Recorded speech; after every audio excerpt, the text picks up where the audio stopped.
நாம் தமிழர் கட்சி ஒருங்கிணைப்பாளர் சீமான் பேசுவதாக வெளியான ஆடியோவில் காளியம்மாவை கட்சியை விட்டு நீக்க வேண்டும் என்றும் அவரை அவமதிப்பு பேசுவதாகவும் சீமானின் உரையாடல் இடம்பெற்றிருந்தது.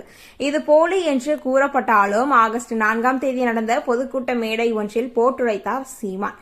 கட்சியே காளியம்மாளை நீக்கும் எண்ணத்தில் இருக்கும் பொழுது இனியும் நாம் தமிழர் கட்சியில் தொடர்வாரா என்ற ஒரு கேள்வியும் எழுந்த நிலையில் அவர் அதிமுகவிலோ அல்லது விஜய் கட்சியிலோ சேர வாய்ப்பிருப்பதாக சமூக வலைதளங்களில் மிக வேகமாக செய்திகள் பரவி வந்தன. தற்பொழுது காளியம்மாள் இதற்கு பதிலளித்துள்ளார் என்றுதான் கூற வேண்டும்.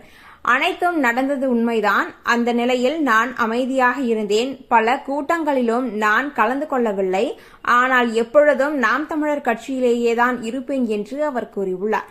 அது மட்டுமல்லாது ஒரு யூடியூபர் ஒருவர் ஒரு வீடு வாங்கி தருகிறார்கள், கார் வாங்கி தருகிறார்கள், நீங்கள் பாஜகவில் இணைய போகிறீர்கள் என்ற ஒரு செய்தியையும் வெளியிட்டதும் குறிப்பிடத்தக்கது.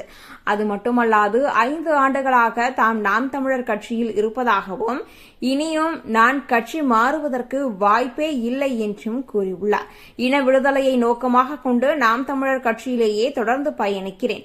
கட்சி மாறுவதற்கு பேச்சுவார்த்தை நடத்துகிறேன் என்பதில் துளியும் உண்மையில்லை என்று தற்பொழுது காளியம்மாள் கூறிய இந்த ஒரு காணொளி சமூக வலைதளங்களில் மிக வேகமாக பரவி வருகிறது.